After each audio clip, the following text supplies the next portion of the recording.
وصلت صباح اليوم إلى مطار القاعدة قاعدة شرق القاهرة الجوية طائرتان تابعتان للقوات المسلحة الملكية تحملان 20 طنا من المساعدات الإنسانية العاجلة. تفضل الملك محمد السادس بإعطاء تعليماته لإرسالها لفائدة السكان الفلسطينيين في الضفة الغربية وقطاع غزة.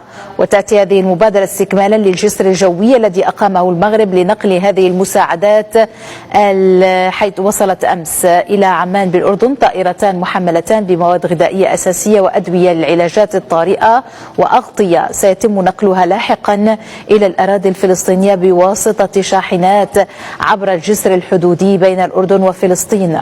وأشرف على عملية وصول واستقبال هذه الدفعة من المساعدات بالقاهرة سفير المملكة ومندوبها الدائم بالجامعة العربية أحمد التازي. ومن المنتظر أن يتم نقلها لاحقا برا إلى قطاع غزة عبر معبر رفح الحدودي.